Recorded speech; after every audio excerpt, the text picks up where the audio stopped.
Welcome, ITN friends. I'm Brett with InTheNow magazine, sitting with Kristen. And Pat. And we're Flyleaf. And if you're not in the now, you're in the nothing. You got it. That's it. So appreciate you taking the time today to go ahead and talk with us. So first we'll start off. You guys are on the Snowcore tour. Yeah. You're touring with that, Latest Way. How's that going so far? It's awesome, man. We've done 3 dates so far, so this is our 4th one here in New Hampshire, so it's been awesome. It's been really great. Awesome, awesome. The weather affecting the tour at all, or? I don't know. It's keeping us inside. Yeah. I hope it doesn't affect the draw. You know, I know as we get further in the Northeast, it's supposed to be snowing more and more, so I hope people venture out, but are safe. That's right. You know? That's it. Safety first, right? Yeah. Excellent. So you guys, you released Between the Stars, and can you kind of tell us about the writing process with that and how it all came together and everything? Yeah, there's a lot of spontaneity on Between the Stars. We would go into a room with no idea and come out with an awesome song like Magnetic. It was a real fun process, and Flyleaf had not written like that until this point. So.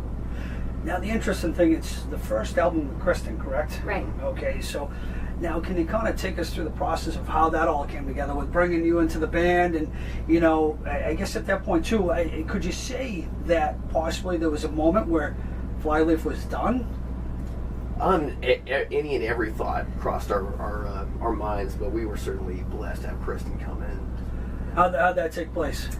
Well, around the same time that Lacey had left Flyleaf, my band, Vedera, that I was in for about 7 years, had broken up as well. And so I think it was my booking agent that crossed paths with their manager, and they were looking for different singers to come out and audition, and I happened to be free. You know, I wasn't sure what I was going to do. I was just writing music, doing the coffee shop thing. And so it was kind of a great opportunity and great timing for me to come out and audition for these guys. Quite a change. Yeah. Coffee shops to, playing the music scene out there. So now, how was that actually kind of coming into the scene? I mean, obviously Flyleaf has had a lot of success. You know, they had a platinum album, and a lot of, top 10 hits and so forth. So, I mean, to fill those shoes, how was that for you?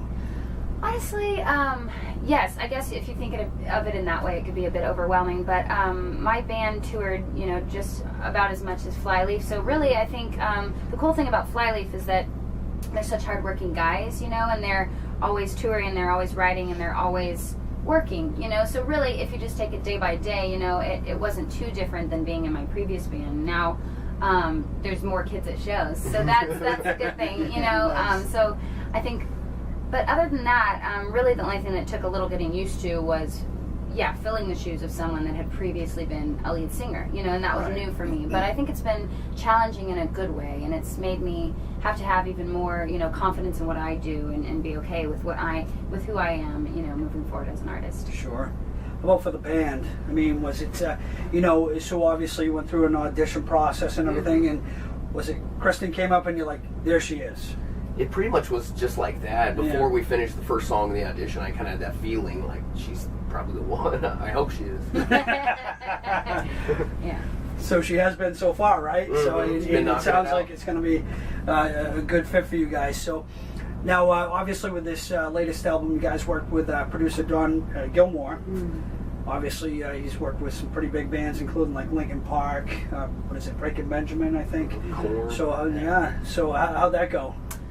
It was pretty great that he was interested in our demos. Our manager, I think, had passed stuff along to him. He'd obviously heard of Flyleaf before, but he was really interested in our demos, and so we did a conference call with him, and he seemed like a nice guy, and he obviously had a great repertoire. So it was kind of a no-brainer for us. And then, honestly, when we started working with him, he just took it to the next level. I feel like for me, my expectations were exceeded as far as the input he gave and what he knew about recording and how he was with me and vocals, just letting me do my thing, but having, good criticism when it needed, to be there.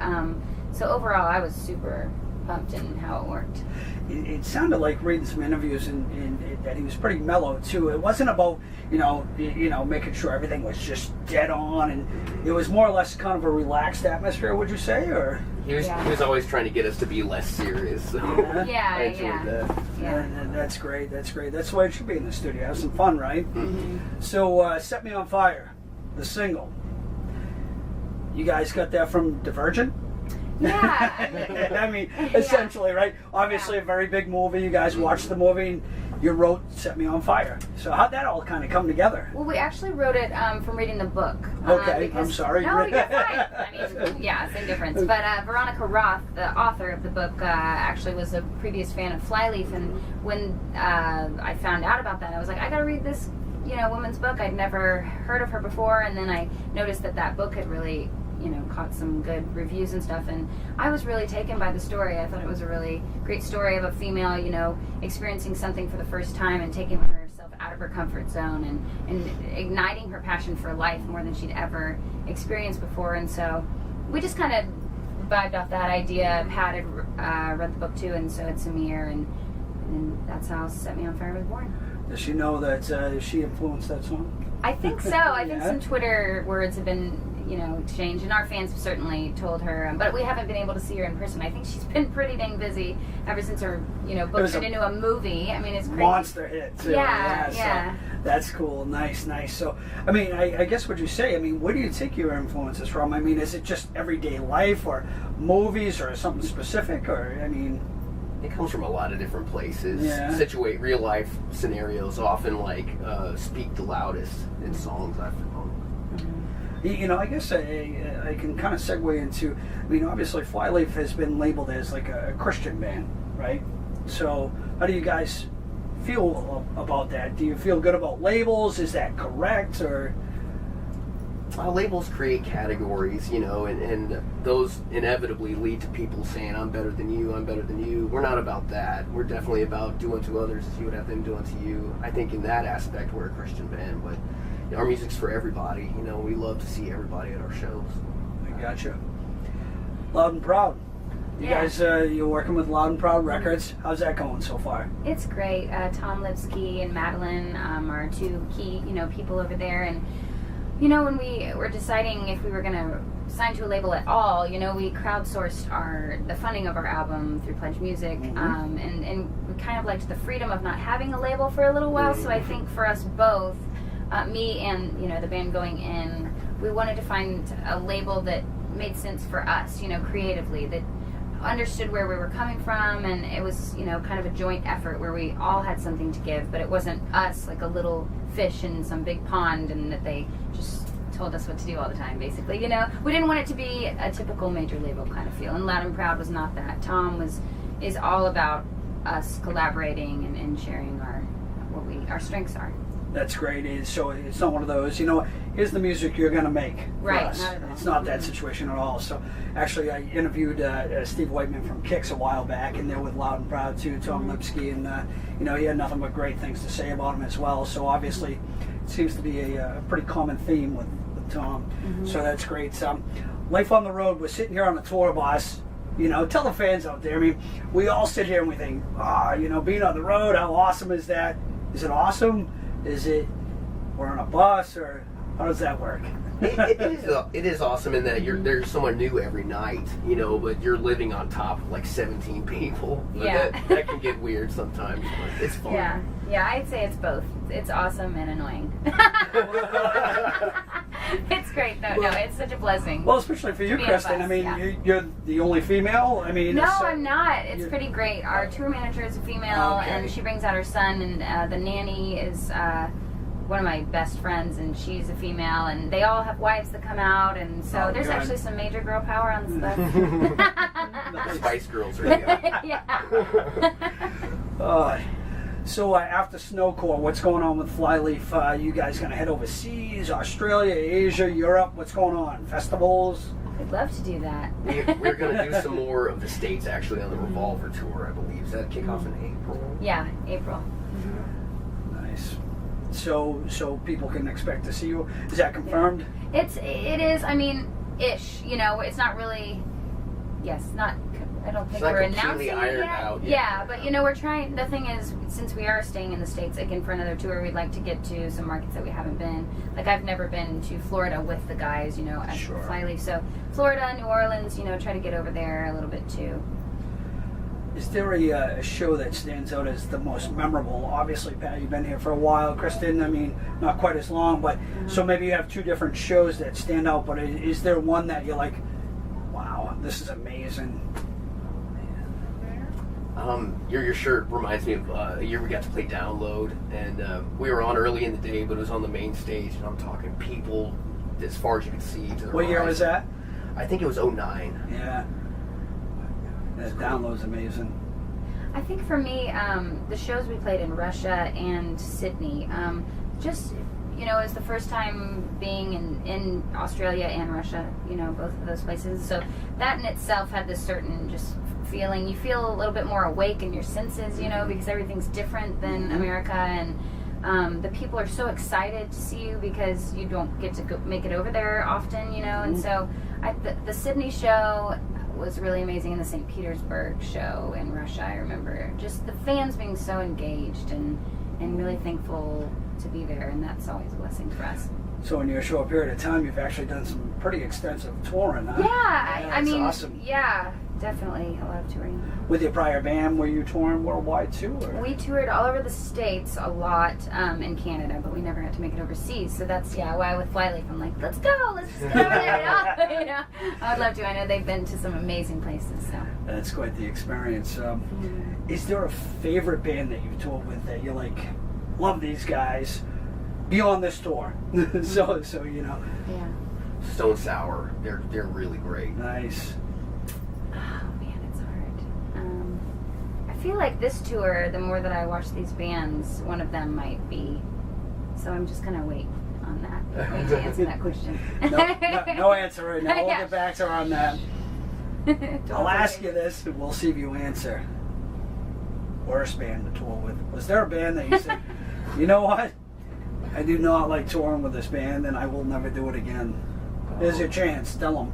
Oh, you gotta judge not lest you be judged, man.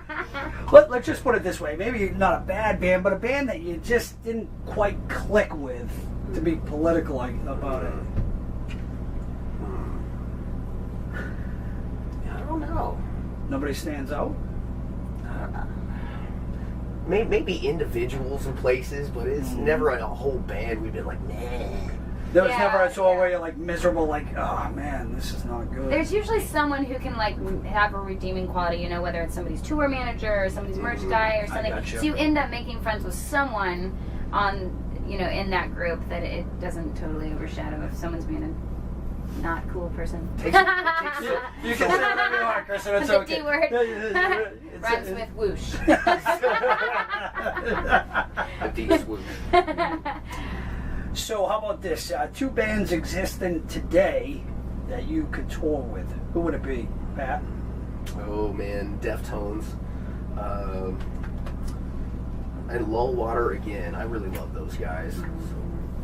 Radiohead and Alt J. Alt J. Alt J. They're an indie kind of alternative band. Wow. So you guys are unusual because a lot of times I'll ask that question, and of course it's the Metallicas, the Iron Maidens, the... No, you guys are giving me some crazy answers here. Alt J? Obscure. I like obscure. I'm going to have to look that one up. Yeah. Cool. Awesome. So, influences. What got you to start playing, Pat? I guess Simon and Garfunkel when I was young. Like my dad was always playing that stuff, and got way into that. But Weezer, Deftones, Pixies, all over the place. I think when I really started thinking about writing music, it was when I was listening to Fiona Apple and Alanis Morissette a lot, and then kind of evolved into bands, in grunge bands, you know, Nirvana and Soundgarden, Smashing Pumpkins, and then I got into the Cranberries. You know, loved that Dolores that they had a female singer, and it's ever evolving though. I feel like the more you try to listen and learn, the more creative your process can be. So it's kind of constantly changing. Who should people listen to today? Oh man, Alt J. You're all about Alt J. I mean, I like a lot of female singers too. So I like Jessie Ware. She's a UK pop artist. I like Florence and the Machine. I like Leaky Lee. I like lots of females. Different stuff, huh? Yeah. That's cool. Nice. Pat? I've been digging on like Odd Future, that rap collective from Los Angeles. They're really cool. Awesome. So what do you guys think of the state of rock today? Of course, there's a lot of talk. You've seen Gene Simmons saying rock is dead and all that. I interviewed Mark Tremonti a few months ago, and basically he was saying that rock is faceless. There's really nobody out there that stands out. In pop, you got Pink, you got you got Taylor Swift, you got those. But in rock, there's really nobody that stands out. So what do you guys think of the state of rock today, and how that affects maybe what you're doing? That's a good question. I didn't think about that as being faceless. I mean, I guess I would think of maybe the Foo Fighters as Dave Grohl as being definitely a voice for rock still. I don't know. That is interesting, because that means that if you're looking for a face, then you need to have these idols, these big idols, which, they used to have in the back in the day, obviously, Led Zeppelin and The Who and everything. I don't know, I just think you got to be more creative, too, these days and come up with something that people want to hear, things kind of, and in radio, too, they can sound rather mundane. We start to kind of sound like each other, so I think the more we can try to be creative, it's good. It's a good thing. Well, that's certainly not Flyleaf, because you guys definitely sound different, which is great. I love your range and what you do with the music. It's fantastic. So rock's not dead. We're We're Well, that's good. So, hey, Gene Simmons, rock is not dead. So, when you're off tour, what are you guys doing? I mean, Pat, what are you doing? I make goofy art at my house. My wife lets me, so that's pretty much it. His art's amazing. I like that. My wife lets me. So, nice. And that's it? Sports, anything like that? No kids? Or not yet. No? So I'm watching others, like James's baby, our drummer, August, and our tour manager's son Kirby's out. So they're my nephews right now. Nice. Yeah. So you're getting a feel for what it's like to have kids. Yeah. So nice. How about you? I spend a lot of time at home with my husband and dogs. Those are my babies. I cook a lot when I'm at home. Run, do yoga, hang with friends. I knit when it's cold. I'm a big homebody when I'm at home. I'm like all about that home. So it's not a party at home, It's not. It's bottles wine. of vodka. Wine. That's about it. Bottles of wine. That's about it. It's Hang not out, anything chilling crazy. out, huh? Yeah. Sipping. There you have it. It's not quite the rock star lifestyle, Not really. But neither of you are sports fans? I mean, I like soccer. I love when the World Cup is happening. I loved that the Royals were in the World Series, Kansas City Royals. There you go, that was right. really fun. But honestly, I hadn't watched a baseball game in years, so I'm a fair weather fan. Nice. What about you? Oh, I'm not a huge sports guy. I'm a nerd. Come on, you guys didn't pay attention to our New England Patriots? Oh, I Super know. Bowl winners, come on. That was some interesting. Well done. Yeah, that was a great game. It was amazing. It really was. Really exciting. It's even more amazing we won. So that was. We wouldn't be talking about it right now if you didn't. That's right. I wouldn't bring it up. Sports. Let's not talk about that. Pass. So I guess any final words for your fans out there? I mean, what should they know about Flyleaf, or is there anything that you'd like to add? We're very thankful for you guys, so keep listening. Yeah, absolutely. Between the Stars is out. Go pick it up and come to a show and say hi. Excellent. Well, you heard it right here. Flyleaf on tour right now. Make sure you check them out on Snow Court and possibly on which tour? Revolver tour. All right, you got it. Thank you, Flyleaf. Appreciate it. Kristen. Thank you. Pat, appreciate your time.